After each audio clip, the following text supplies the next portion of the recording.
Hi friends, welcome to relax recipes. இன்றைக்கி ஈத் ஸ்பெஷலாக நம்ம சிக்கன் தம் பிரியாணி எப்படி பண்ணலாம் அப்படின்னு பார்க்கலாம். முதல்ல அதுக்கு தேவையான பொருட்களை பார்த்துடலாம். நான் இங்கே 2 கப் பாஸ்மதி அரிசி எடுத்து வச்சுருக்கேன். நான் உங்களுக்கு ஒரு 1/2 கிலோ பாஸ்மதி அரிசிக்கு அளவு சொல்கிறேன். 1/2 கிலோ பாஸ்மதி அரிசியை நல்லா கழுவி 1 மணி நேரம் ஊற வச்சுக்கோங்க. 1/2 கிலோ பாஸ்மதிக்கு 1/2 கிலோ சிக்கன் எடுத்துக்கலாம். சிக்கன் கொஞ்சம் பெரிய பீஸாக கட் பண்ணிக்கோங்க.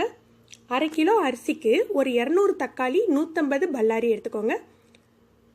ஒரு 4-5 பச்சை மிளகாய், ஒரு எலுமிச்சம்பழம், 2 டேபிள் ஸ்பூன் இஞ்சி பூண்டு விழுது, ஒரு கப் நிறைய மல்லி புதினா கட் பண்ணி வச்சுருக்கேன். ஒரு 100 மில்லி தயிர் எடுத்துக்கோங்க. அப்புறம் 2 டேபிள் ஸ்பூன் நெய், கொஞ்சம் எண்ணெய், அதாவது 2 சேர்த்து ஒரு 100 ml வர்ற மாதிரி எடுத்துக்கோங்க. தாளிக்கிறதுக்கு பட்டை, கிராம்பு, ஏலம், ஒரு 4-5 பிரியாணி இலை எடுத்துக்கோங்க. அப்புறம் நம்ம பிரியாணி மசாலா, இதோட ரெசிபி நம்ம ஆல்ரெடி நம்ம சேனலில் போட்டிருக்கோம். இதோட லிங்கை டிஸ்கிரிப்ஷனில் கொடுக்க, தேவையான எடுத்து யூஸ் பண்ணிக்கோங்க.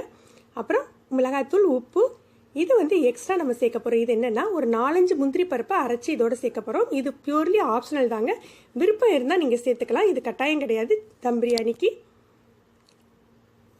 இப்போ நம்ம தாளிச்சிடலாம். ஒரு 2 டேபிள் ஸ்பூன் நெய் சொன்னேன் இல்லையா, ஒரு 1.5 டேபிள் ஸ்பூன் சேர்த்துக்கோங்க. மீதியை நம்ம தம் போடையில் சேர்த்துக்கலாம். இதோட கொஞ்சமாக எண்ணெய் சேர்த்துக்கலாம். இந்த பிரியாணிக்கு நமக்கு நெய் எண்ணெய் ரொம்ப தேவைப்படாதுங்க. எண்ணெயும் நெய்யும் சூடானாக்கில் பட்டை, கிராம்பு எல்லாம் போட்டு தாளிச்சிடலாம். அதோட பிரியாணி எல்லாம் சேர்த்துக்கோங்க. ஒரு 2 பிரியாணி எல்லாம் மட்டும் எடுத்து வச்சுக்கோங்க. நம்ம இதுக்கு அரிசி வேக போடையில் அதை யூஸ் பண்ணுவோம். இதோட வெங்காயம் போட்டு வதக்கிக்கலாம். வெங்காயத்தோடையே பச்சை மிளகாவை சேர்த்து போட்டு வதக்கிக்கலாங்க. வெங்காயம் நல்ல பொன் முறுவலாக ஆகிற வரைக்கும் நம்ம வதக்கணும். இது குறைஞ்சது ஒரு 10 நிமிஷத்துலேருந்து 15 நிமிஷம் எடுத்துக்கணும் வெங்காயம் வதங்கிறதுக்கு. நம்ம அளவு கம்மியாக இருக்கிறதுனால சீக்கிரம் வதங்கிடுது. மற்றபடி நம்ம 1 கிலோ அளவில் செய்யலை, கொஞ்சம் அதிக அளவு தான் நேரம் எடுத்துக்கும்.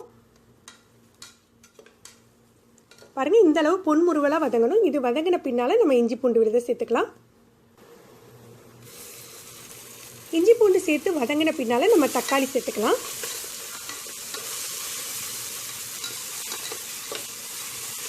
இப்போ நம்ம கட் பண்ணி வச்சுக்கோம் இல்லையா, அந்த தக்காளியை சேர்த்துடலாம். தக்காளிக்கு தேவையான அளவு இப்போ உப்பு போட்டுக்கிறோம். அப்புறமா சிக்கன் போடையில் சிக்கனுக்கு தேவையான அளவு உப்பு போட்டுக்கலாம். இதோட மல்லி புதினா கட் பண்ணி வச்சுக்கோம் இல்லையா, கொஞ்சோண்டு தம்முக்கு எடுத்து வச்சுட்டு, கொஞ்சம் போல் எடுத்து வச்சுட்டு மீதி இதோடு சேர்த்துடுங்க.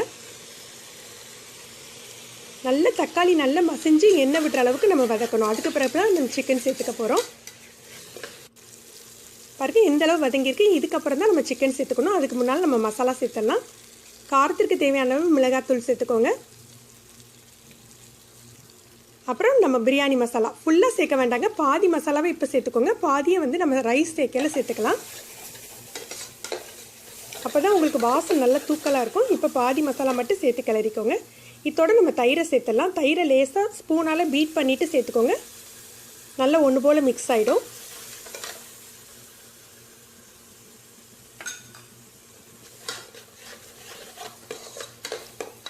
இப்போ இதெல்லாம் சேர்த்து மிக்ஸ் ஆன பிறகு நம்ம சிக்கனை சேர்த்துடலாம்.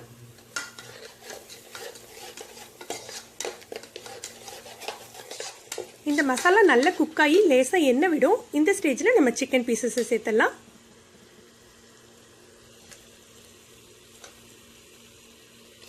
சிக்கனை சேர்த்து நல்ல மசாலாவில் ஒரு 2 நிமிடம் புரட்டின பின்னால் நம்ம தண்ணி சேர்த்து வேக விடலாம். அப்படின்னா தான் சிக்கனில் உங்களுக்கு உப்பு காரம் நல்லா பிடிக்கும். இப்படி புரட்டிட்டு ஒரு 1/2 கப் போல் தண்ணி சேர்த்து வேக விடுங்க. நம்ம சேனலில் ஏற்கனவே பாய் வீட்டு mutton biryani, chicken biryani recipe பார்த்துருக்கோம்.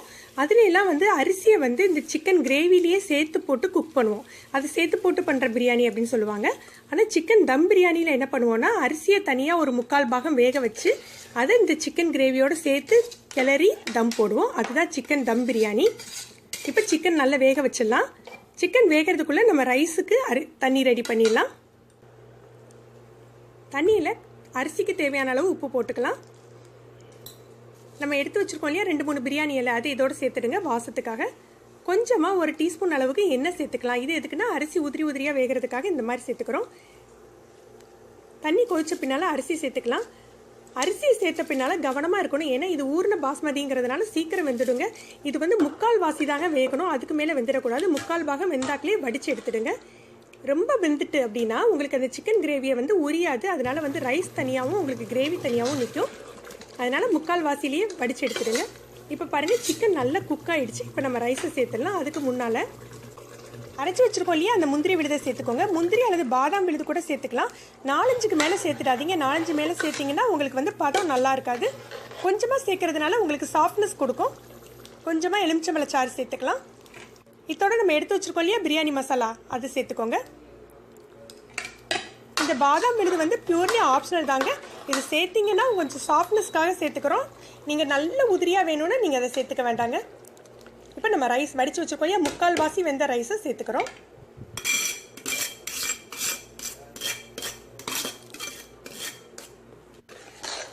இதை நல்லா அடியோடு நல்லா கிளறி விட்டுக்கோங்க. அரிசி உடஞ்சிடாமல் சாஃப்டாக கிளறுங்க. நல்லா அடியோடு அந்த கிரேவியில் மிக்ஸ் ஆகிற மாதிரி கிளறி விட்டுட்டு நம்ம தம் போட்டுடலாம். இப்போ நம்ம இந்த பிரியாணிக்கு கலர் பொடி எதுவுமே சேர்க்க போகிறதில்ல. அதை ஈடு செய்கிறதுக்காக கொஞ்சமாக மிளகாய்த்தூள் மேலே தூவிக்கிறாங்க. அதோட நம்ம வெட்டி வச்சுருக்கோம் இல்லையா மல்லி புதினா போட்டுட்டு மீதி உள்ள நெய்யை போட்டு நம்ம தம் போட்டுடலாம். பொதுவாக பிரியாணிலானே கலர்ஃபுல்லாக இருக்கணும் அப்படின்னு பார்ப்பாங்க. இப்போ நம்ம வந்து நேச்சுரல் கலர்ஸ் தான் சேர்த்துக்கணும். இந்த மாதிரி ஆர்டிஃபிஷியல் கலர் சேர்த்துக்கிறதுனால நமக்கு வந்து உடம்புக்கு ரொம்ப கெடுதல் உண்டாகிறதுனால நம்ம கூடுமான வரை கலரை அவாய்ட் பண்ணிக்கலாம். இந்த மாதிரி கொஞ்சமாக மிளகாய் தூளும் நீங்கள் வந்து பிரியாணி மசாலாவையுமே லேசாக மேலே போட்டாலே உங்களுக்கு நல்ல கலர் கொடுக்குங்க. நீங்கள் ட்ரை பண்ணி பாருங்கள். இந்த மாதிரி நெய்யை தடவி விட்டுட்டு நல்லா மூடிடணுங்க. நல்லா மூடணும்.